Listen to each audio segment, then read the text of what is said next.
Reading the first issue of the Sandman Overture was like being reunited with an old friend.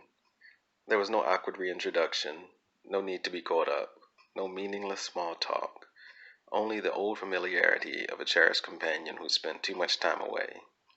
Things just clicked. Neil Gaiman begins this story by dropping us onto a planet brought to beautiful life by J.H. Williams and Dave Stewart, the series illustrator and colorist respectively. It is a world much like our own, but inhabited by three unique species that are only briefly but adequately detailed. One of these species is a large sentient carnivorous plant life. Quarian, one of these plant creatures, sleeps and dreams. During his slumber, he encounters the Sandman. The Sandman, or Dream, or Morpheus, or one known by many other names, senses that something is deeply wrong. This version of Dream appears to Quarian in a form similar to his own, as our dream takes on a form similar to ours. Dream doesn't know exactly what is wrong, only that it is dire, that it needs to be addressed, and he plans to address it. However, he is too late, and the planet and all of its inhabitants, including Dream, die a fiery death. And that is how the story begins, with the death of a world, and along with it, Dream, or one aspect of him at least. Back in our world, Dream, our Dream this time, is on an errand to unmake one of his creations. If you read the original series, then the Corinthian should be familiar to you. He certainly stands out vividly in my memory. The violent, white-haired serial killer with mouths where his eyes should be isn't exactly easy to forget. He is, after all, the stuff of nightmares. Dream created the Corinthian to do what nightmares do, but the Corinthian has overstepped his bounds. He's become a murderer, and Dream's creations aren't supposed to kill their dreamers.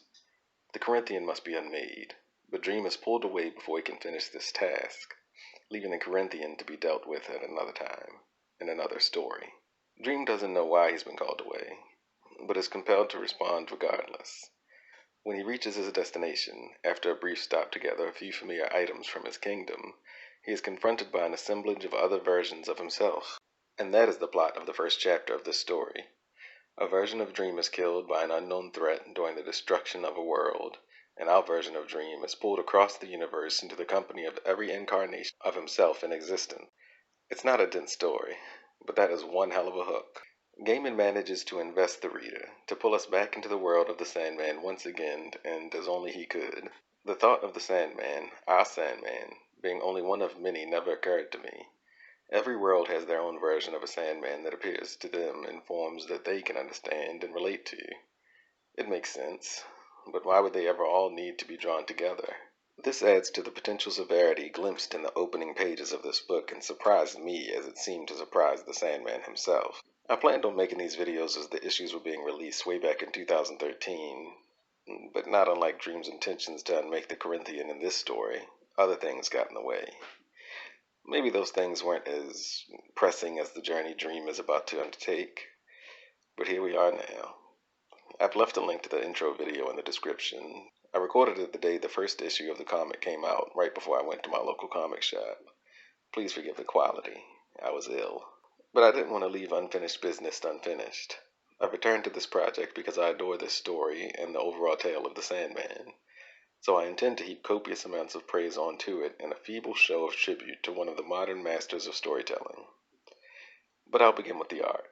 J.H. Williams III outdid himself in this book. He is a superior comic book artist known for his work in books like Alan Moore's Promethea and Greg Rucka's Batwoman, which were themselves incredible achievements in the medium. His work in the Sandman Overture stands easily among them. Williams is complemented by Dave Stewart, one of the finest colorists in comics, known for his work in books like Hellboy, Dark Horse's Conan, and The New Frontier.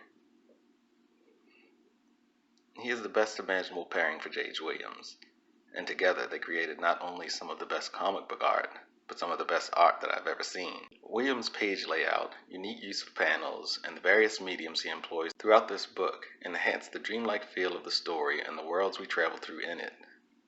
The introduction of the Corinthian is immediately eye-catching and exemplifies his mastery of visual storytelling. This double-page splash is framed by an open mouth, and the teeth in this mouth make up the panels. This is a striking artistic embellishment, but suits the tone of the scene perfectly well. The Corinthian is stalking his next victim, one Ian Stewart. The ominous page layout, presumably one of the Corinthians' 3 mouths, lends to the scene a sense of foreboding. It visualizes Stuart being caught unknowingly in the jaws of a beast that can snap shut at any moment, ensnaring its latest victim and ensuring his violent demise. It's not just stylistic, but fits thematically, as well as being beautifully rendered. But my favorite artistic flair of this issue is in the pages that take place in Dream's London office, a mysterious place that is never in the same location twice. The first page of this sequence is drawn in black and white pencils. It's composed of simple, clean line work with only hatching and cross-hatching for shading. Then Dream arrives rendered in full color. He stands in stark contrast to the black and white art of his surroundings, but his entrance gradually bleeds color into the world around him. It is a place he created for his own purposes, and without its master present, seems to have gone dormant, lost some of its magic. But upon the master's return, it comes back to vibrant life. Clever touches like this one are sprinkled liberally throughout the miniseries, and I will address some as we get to them, but to highlight them all would be a greater endeavor than I have planned here. The last one I will touch on from this issue is the second to last page of the book, which is a 4-page gatefold splash. This is the page where Dream reaches his destination and where he is confronted with all of the other aspects of himself. The gatefold gimmick is one I personally enjoy, but is not the main draw of this page, and isn't really a gimmick here, but a tool emphasizing the scope of the scene and the feeling of being pulled through time and space. Not only is the reader surprised to find multiple versions of Dream, but Dream himself seems taken aback. Each version of Sandman is rendered in a unique art style ranging from abstract to Golden Age comic book style art to classical art or Japanese influenced or Lovecraftian inspired and many styles in between. An impressive and ambitious feat for any single artist to attempt, but Williams pulled it off expertly. It is an admirable piece of art and one hell of a way to wrap up the first issue of the Sandman Overture. And now would be the perfect time to bring up the letterer. The letterer is the unsung hero of the comic book industry. They just put word balloons on pages after all, right? Well, in reality, that job isn't quite that simple. There's no need to go into a defense of comic book letterers here, but I will not allow Todd Klein to go without his due praise. In The Sandman, characters have a tendency of getting their own unique word balloons. Dreams is the now classic black balloon with white words and the wavy white outline. A few other characters get distinct word balloons too, like the Corinthian, whose eye mouths word balloons have jagged outlines instead of the traditional round ones. In the final scene of this book, when Dream meets the other Dreams, each of them has unique word balloons, except one, but more on that bit in a later video. This is another clever touch to the book and one that's easy to overlook with Williams' art filling the pages behind them, but it should not be overlooked, and I'm sure Klein had a bitch of a time finishing this assignment.